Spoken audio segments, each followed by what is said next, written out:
Hi Scorpio, welcome to your mid-August reading. If you remember, I talked about the conjunctions in the last reading and how they would continue until August 11th.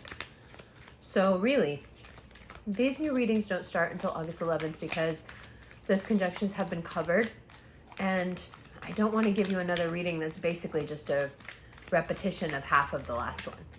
So let's look from mid-August onward. Once these Uranus North Node conjunctions are over, Lionsgate portal will have been open for quite some time, really culminating tomorrow on the 8th of August. From there, we can move forward into what I would consider a new month. Now, things will move fast after the 11th. And one of the ways in which they move fast is your emotional state. You are taking risks. You feel this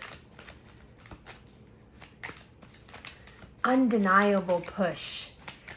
Internally, you just know that the way you're feeling, what you want to do, it's fated, it's meant to be.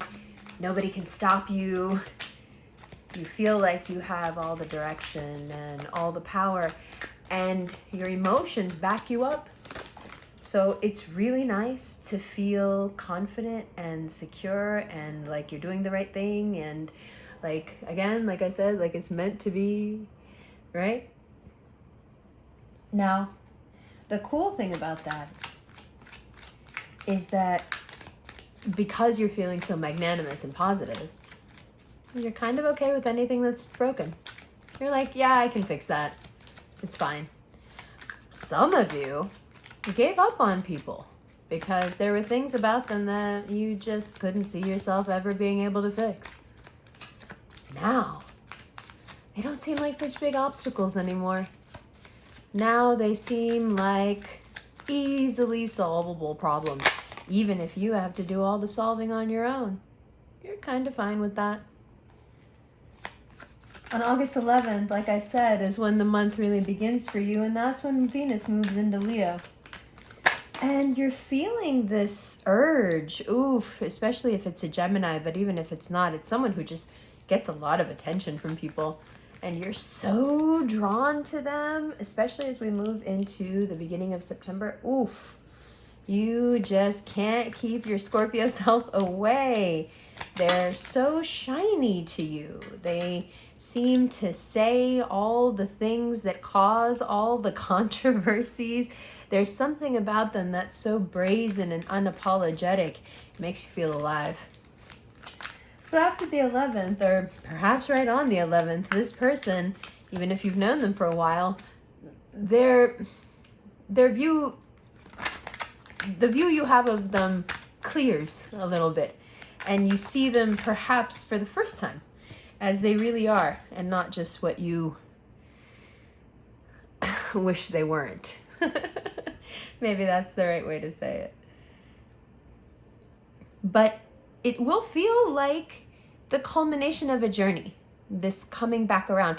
You know what it also could easily be is like you meet someone who really reminds you of someone that you discounted in the past because of a specific characteristic, and now this person is coming around, this new person, and it does seem fated because so much of them reminds you of this other person, and they have this quality that now you're able to see as very positive. And that's important, okay, because it is signifying a lot of growth within you. You can see just how far you've come because, like I said, things that were major issues that made you not want to be with someone before, now it's just an easily solvable problem. So let's see here.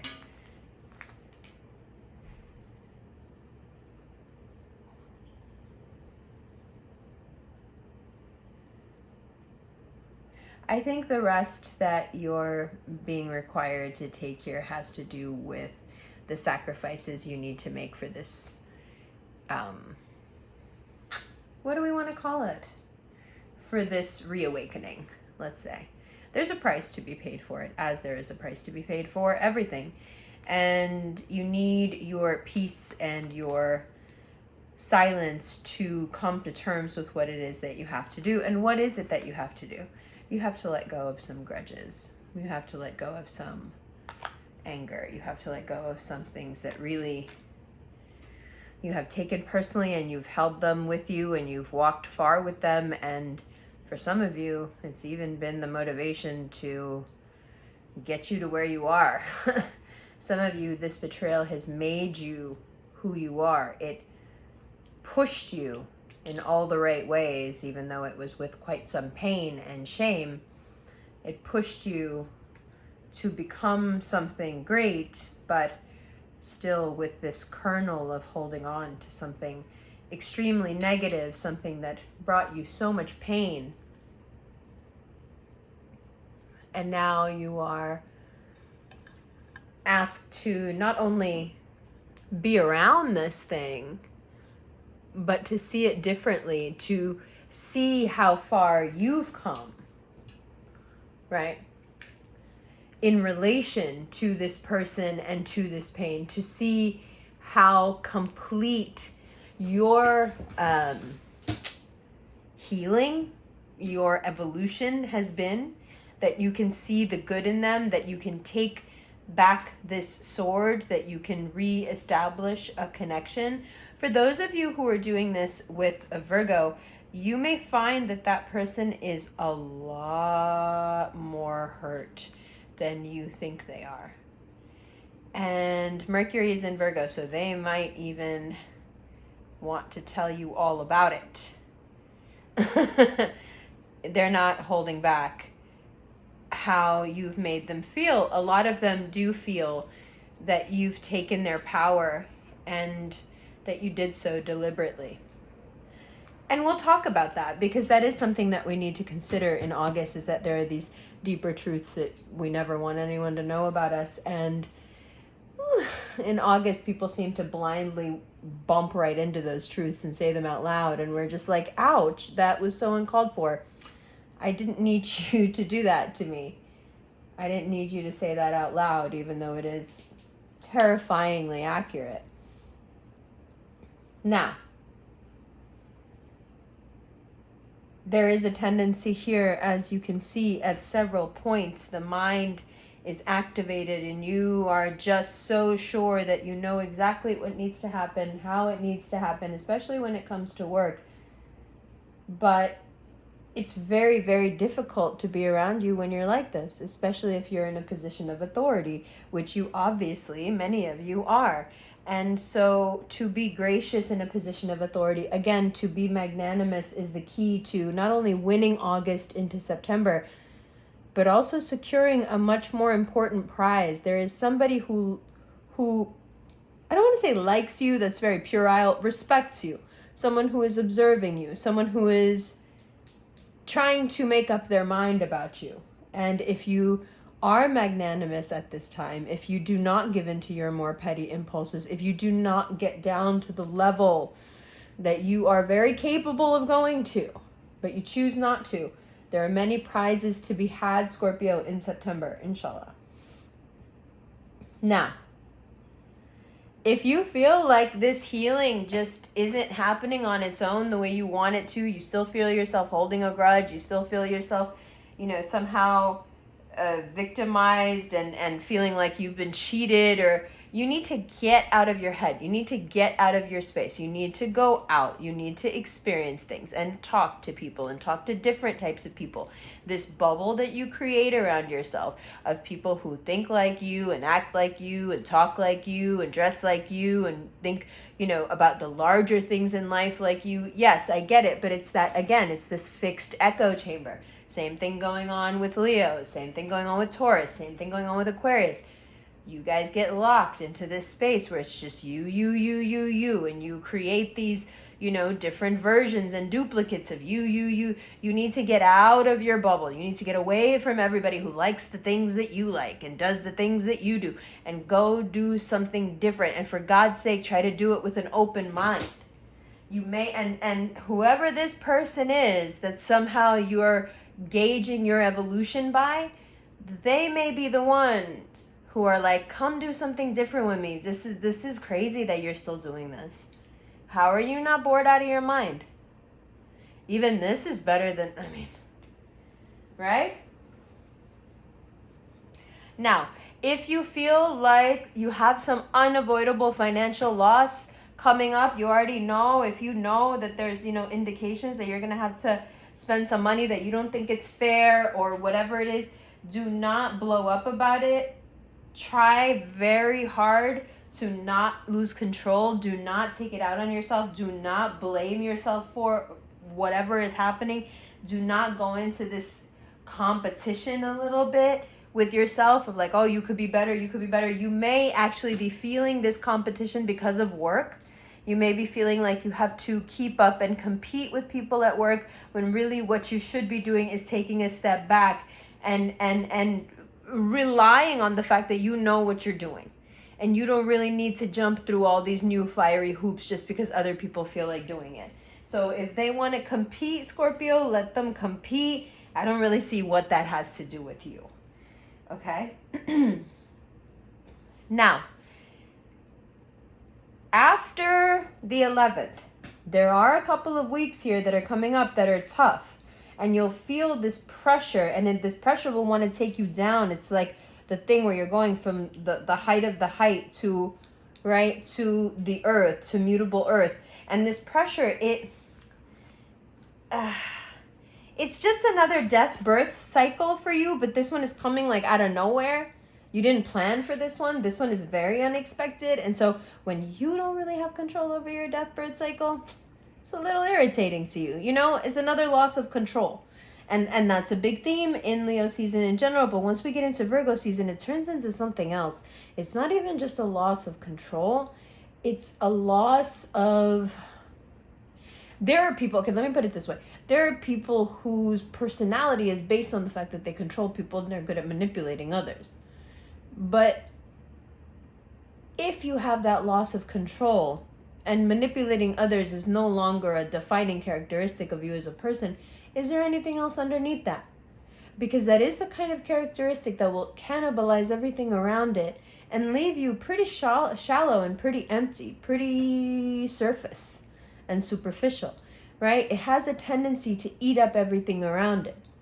You don't need much else, goes the logic of the ego. If you can manipulate people, what else you gotta be? You don't gotta be smart. You don't gotta be pretty. You don't gotta be nice. You don't gotta be kind. You don't, Now, some would say, well, you don't gotta be any of those things. But no. Once you get into a track of, I can control people, I can manipulate people, I'm stronger than people, I'm smarter than people, I can get, right? What does he say in Usual Spexes? I'm smarter than you. And I'm going to get what I want out of you. I don't think you know anything, but I'm smarter than you. I'm going to get it out of you. If that becomes the way you think, those other qualities that I just mentioned, no, they're not as important. Now, you could choose to still have them, of course.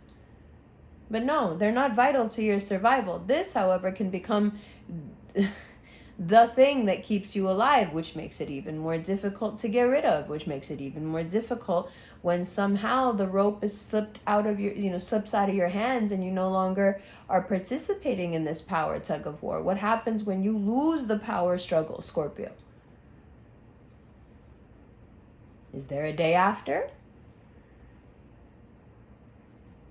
And is that the end of it? Because the thing is, this power struggle exists in many ways within you. In the next 3 or 4 weeks, it's like people trying to talk to you, telling you their opinion. You don't want to hear it. People are really trying to tell you what's going on in their minds. You don't want to hear it. You're drowning them out. People at work are trying to share their ideas with you. If you own a business, people you work with are trying to tell you this would be better. You're not seeing things clearly, but you don't want to hear it. People trying to tell you that know you, that love you. You're getting a little tunnel vision, but you don't want to hear it. And the more you keep other people muted, and the more you just see what you want to see, and there's no give within you, then you're just wasting the season.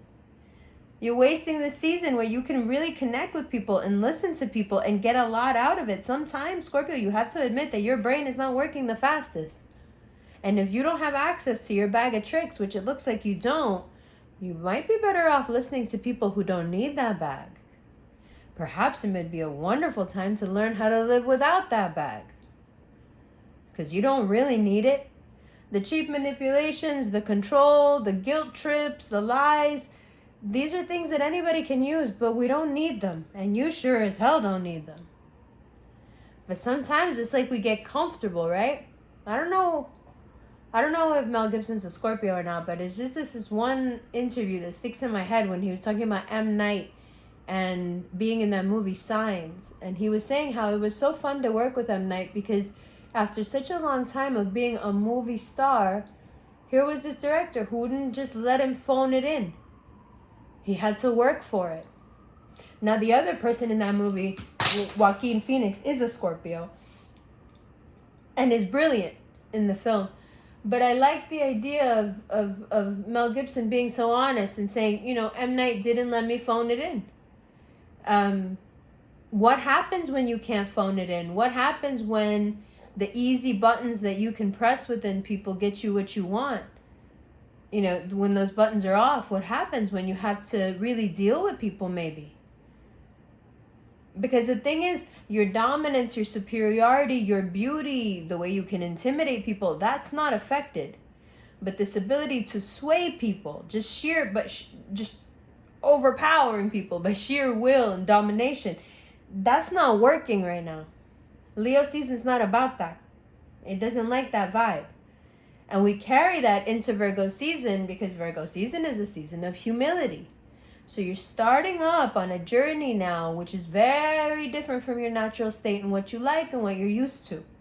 And it stays a little bit weird, uncomfortable until we get to your season. We got a little way to go still.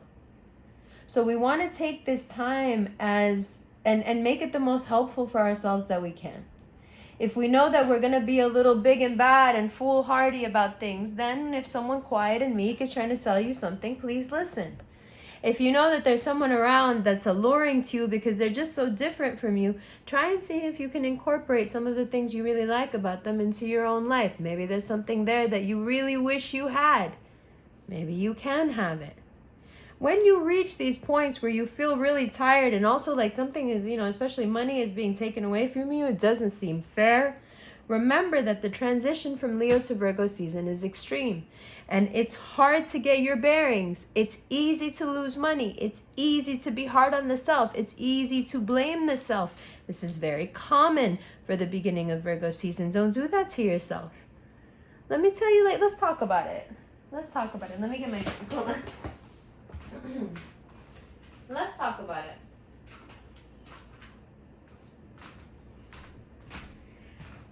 How long, Scorpio?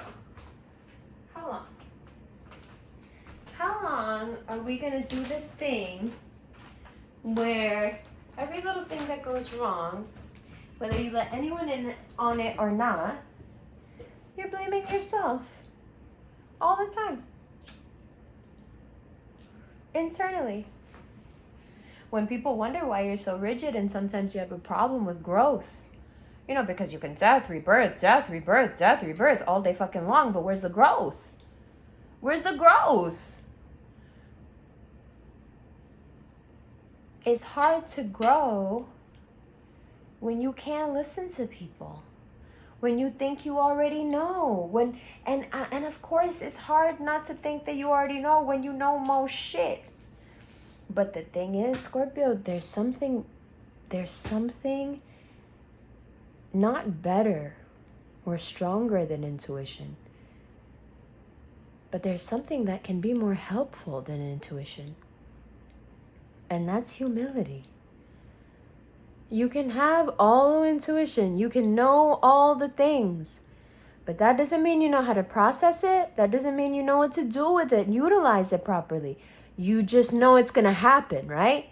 That's it. That's not enough. How are you going to learn all the other things you need to know to be able to deal with that thing? Just knowing isn't enough. What does she say in Matrix? You're not trying to understand what happens. You're trying to understand the choice that you made. You already made the choice. Now you're trying to understand it. You can't see past the choices you don't understand. What's the good of knowing something if you don't understand it? What's the good of loving something if you don't let it be free? And that includes you. You know what this looks like to me? This looks like someone who never allows themselves to be free. So they see someone else being free and they're completely enamored by it. Now, for those of you who are on the happy fast track to love and things started to go sideways, Scorpio, can I ask you something?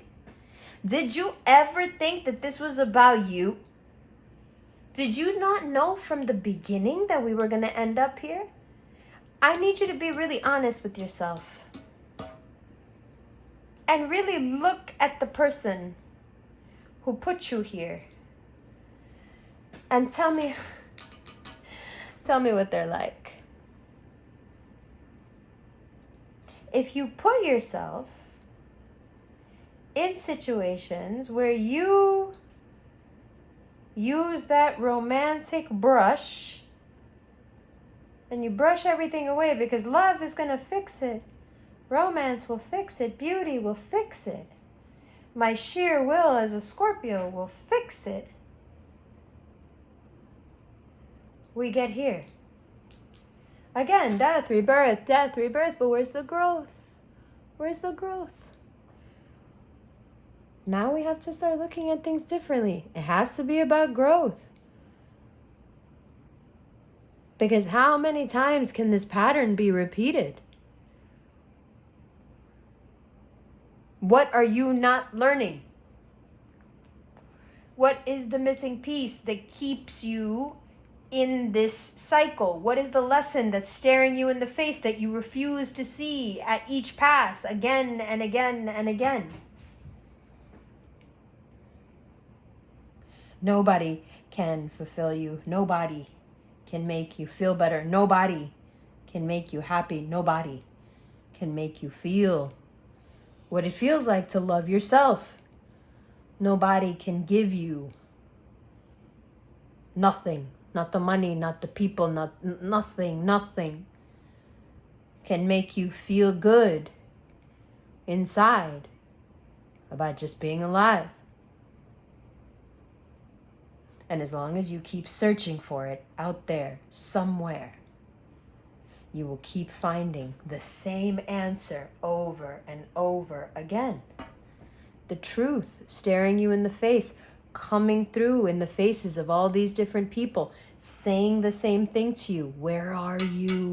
Where are you? Where are you? Yes, there's this version of you, and this version of you, and this version of you, and this version of you, and this version of you. But where are you? When does this lost at sea, help me vibe, when does it end? Is there an end?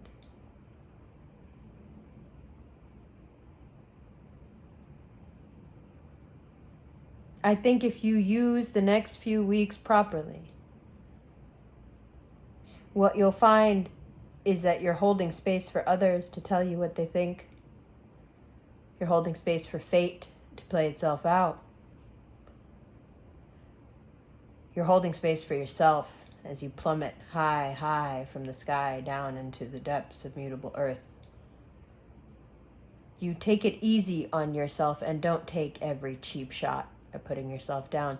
And maybe, just maybe, for the first time in your life, you look around and you hear the condescension and the judgment, the urging, the pushing you along. Come on, compete. Come on, make my opinion important. Do more to make me love you, to impress me, to justify your value and to justify the space you take up. Try for the next few weeks to push that energy back. You may have never done it. You may have never stood up to it in your life. You may not even know it's going on. But you're listening to me right now and the hair on the back of your neck is like, have I been pushed around all this time? I'm so tough. I'm so big and bad. How could that happen? Nonsense. That would never happen to me. I would never allow that. And yet, all someone has to say to you is that they love you, that they can't live without you, that every day without you is a punishment that they can't endure, and they would do anything just to be around you. And they're going to tell you that, and you're going to buy it, and then everything becomes your responsibility, your fault, your doing, your cross to bear.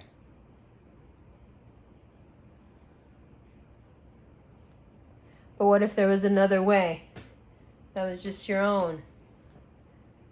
Your fate, your mind, your love, your choices, your direction. Death, rebirth, but with growth, with direction, with purpose. Not just shiny and new and young and beautiful again, but driven. For the right reasons, too. For yourself. Good? I love you. I'll see you in the extended. The easiest way is to join Patreon. It just makes everything easier. And there are tickets for New York, there are tickets for Oakland, and there are tickets for Miami. See you in a couple of weeks, baby!